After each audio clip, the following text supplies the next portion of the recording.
On this video, I'm going to pick up where I have been reading in the book of Matthew, reading the Greek text along with a translation, followed by a brief commentary.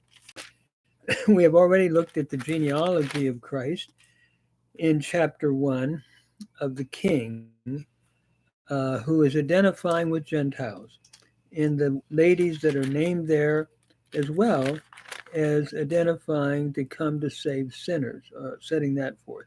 We also had 14 generations, three times, from David to the Babylon, or from Abraham to David, David to the Babylonian captivity to Christ, which I think is signaling, giving us a signal that David is here now, the final David that Ezekiel had promised would come.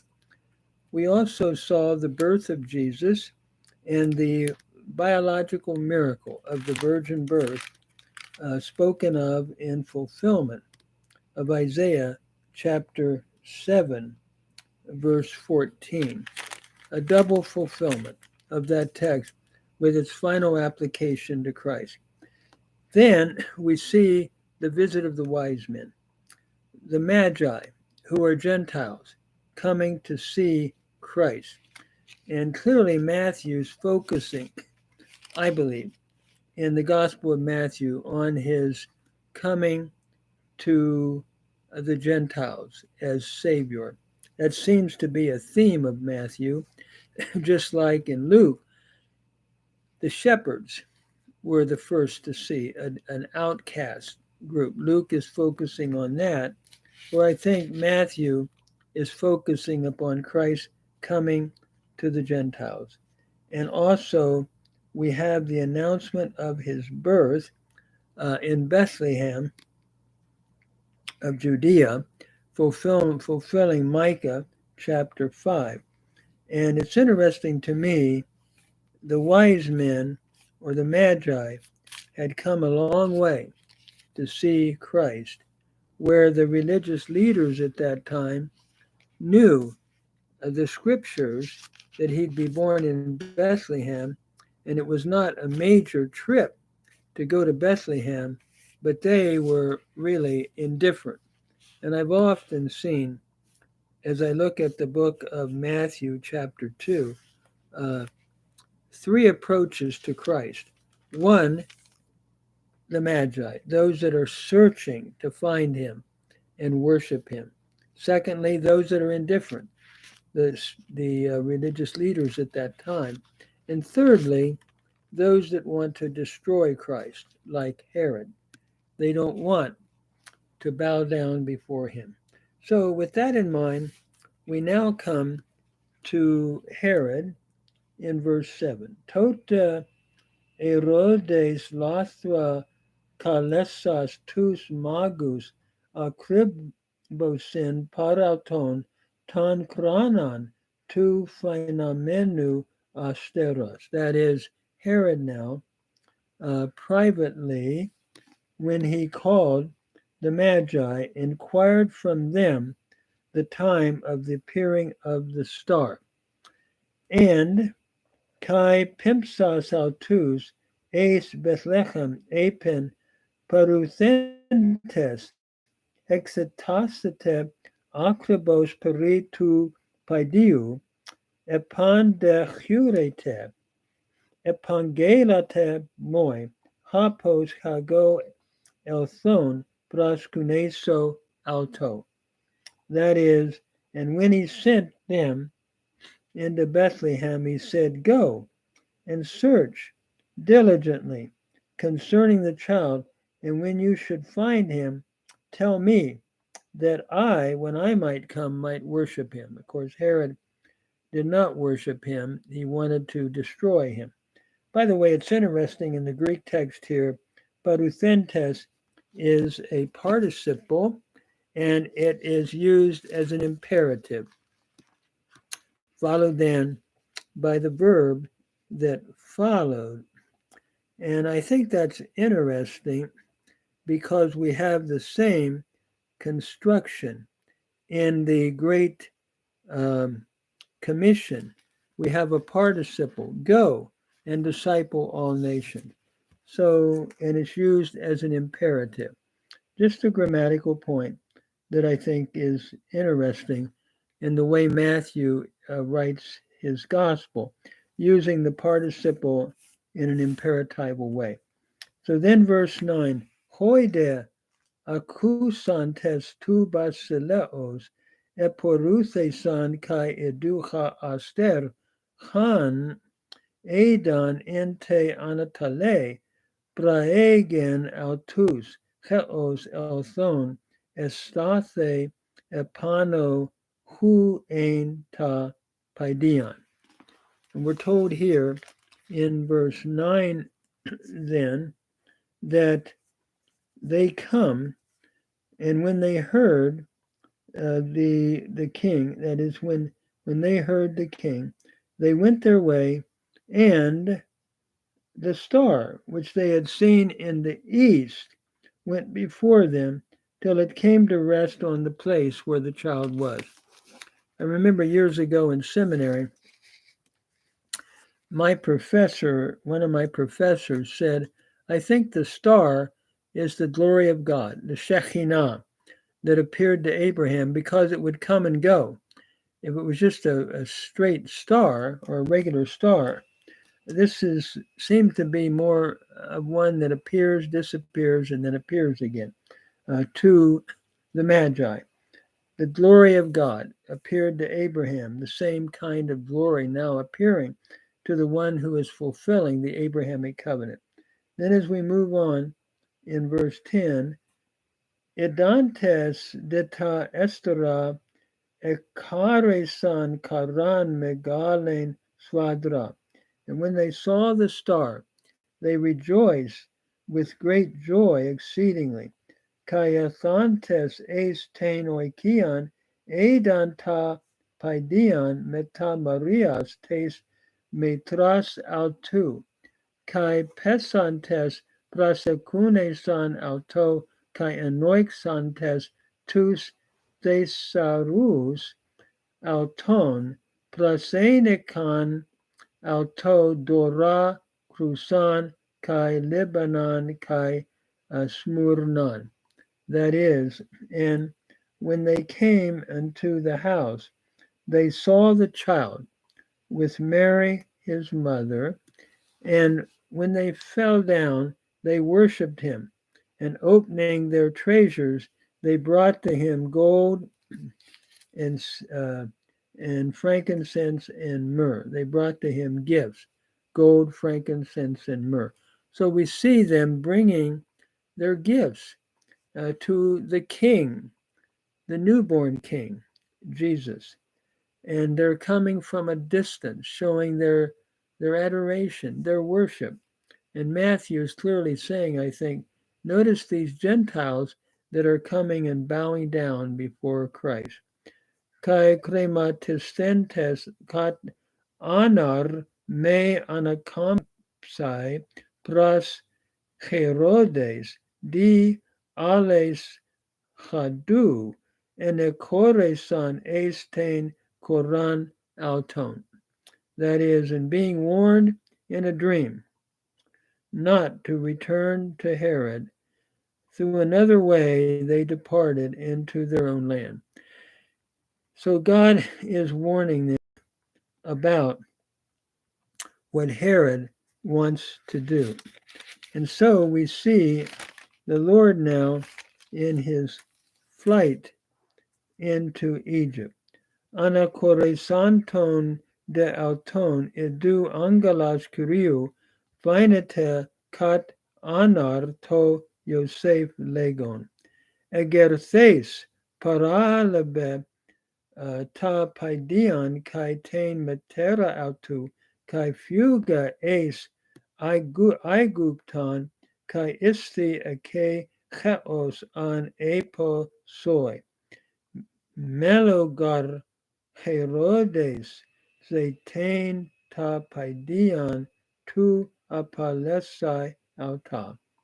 And when they departed, behold, the angel of the Lord appeared in a dream to Joseph, saying, Arise, take the child. Here we have another participle used as an imperative, followed by the verb. Arise, take the child and his mother, and flee unto Egypt, and be there until I tell you, for Herod is about to seek the child to kill it or to destroy it. Interesting. Jesus is also the final Moses who went into Egypt. He's the final David and the final Moses, I'm thinking, as I'm reading this. He goes in to Egypt like Moses did. Hade egerthes parelaven tan ta paidion kai tain metera autu nuktas kai enekoresin es Aiguptan. And arising, he took the child and his mother by night and departed unto Egypt. So Joseph, in a dream, fulfills what the Lord taught him. Kai ena ke haos tes tilutes herodu hena plerothe ta rethin hupa curio dia tu prophetu legantes ex aiguptu ekala satan huian mu. That is, and be there, and he was there, I should say, until the death of Herod, that it might be fulfilled, which was spoken by the Lord through the prophet, saying, Out of Egypt I called my son. Here we have a fulfillment of Hosea 11:1 in verse 15. And I think, again, we're looking at it in a typical way. Hosea 11:1 is speaking of Israel being called out of Egypt. And here it's Christ being called out of Egypt. And I think Matthew is saying he's the final Israel. He's the final Moses, the final Israel, all that Israel was to be. He is. He's the final David. I think all of this is being taught. And the quote here is more of a typical use, I believe, applying it by Matthew now to what happened when Jesus was called out of Egypt, like Israel was called out of Egypt. Then we have the slaying of the infants by Herod.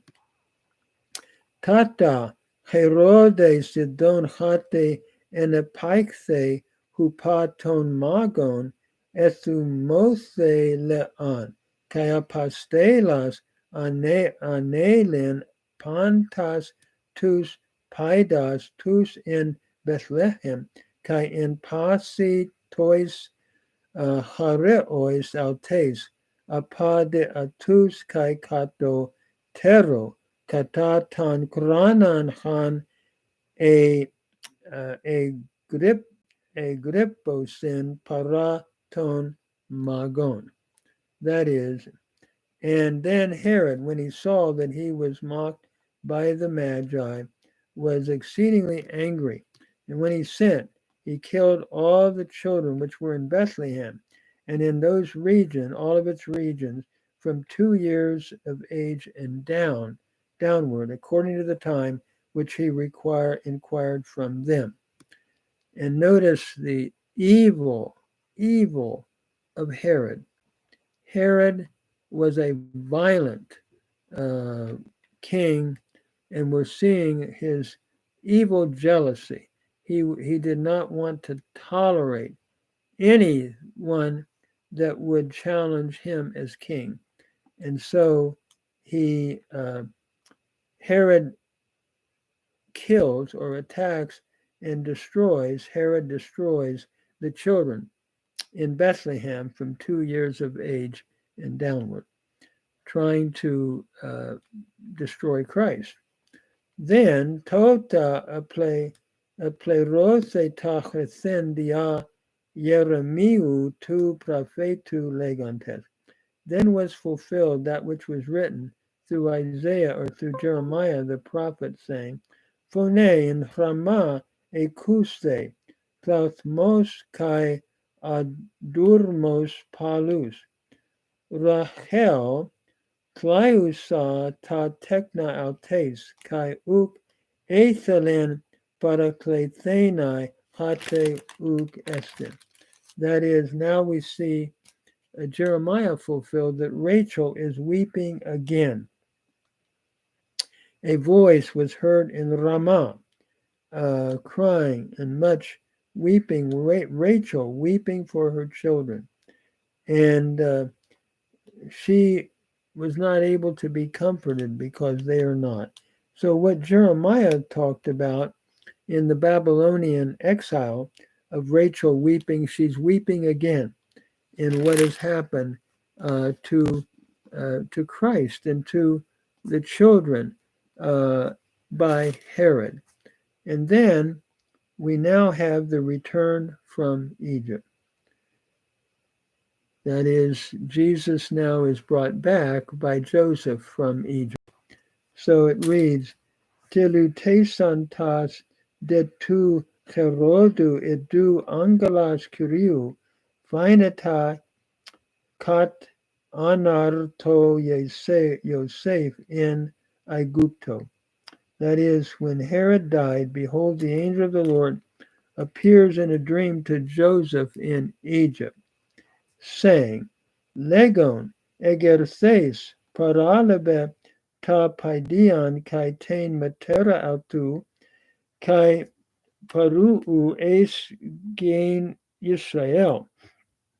Tetneka sin God hoi zeitun testain psuchain tu paidiu. That is, arise.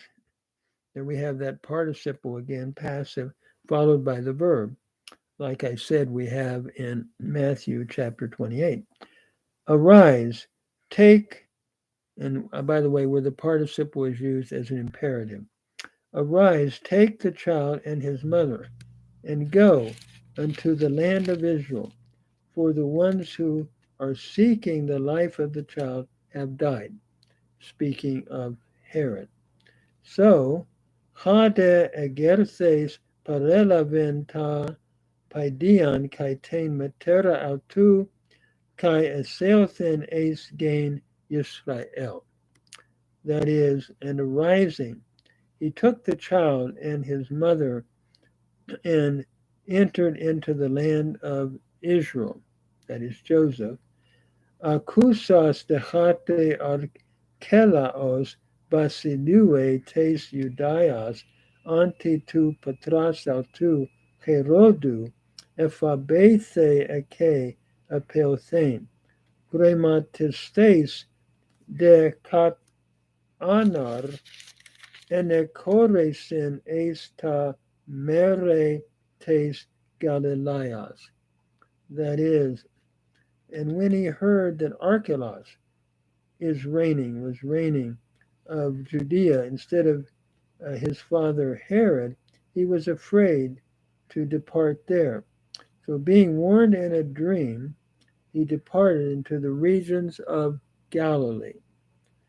And so he went to Galilee, and notice, kai eothon, kato kesin, es palen legamenen Nazaret, hapos plerothe ta kreten diaton propheton hate Nazaraios plethesatai. That is, and when he came, he sojourned in the city being called Nazareth. He went to this area to avoid Archelaus, and he dwelt in a city called Nazareth, that it might be fulfilled, which was spoken by the prophets, that he shall be called a Nazaraios. And I think, as I look at this, it's interesting in Isaiah chapter 11, the Hebrew says a netzer would come forth from Jesse's branch, a netzer.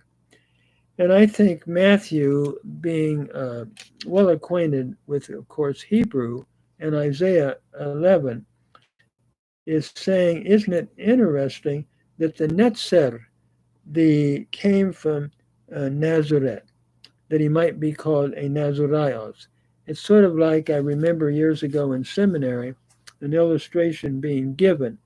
It's like, isn't it interesting that the branch lived in Branchtown, going back to the Netzer of Isaiah 11. And there's another word, Semech, meaning branch too. But the two, I think, are combined in the mind of Matthew, especially with Netzer being the primary Hebrew word that would be in his mind, where the Messiah is to come from the Netzer, the root of uh, Jesse, so to speak. And so I think we have here a play on the word Nazarios and Nazaret. That is, the branch, he is called the branch, the Nazarios, the Netzer, because he is from Nazareth, from Nazareth, or the branch, isn't it interesting, from Branchtown. So as we look at chapter 2, we have some interesting uses of the Old Testament.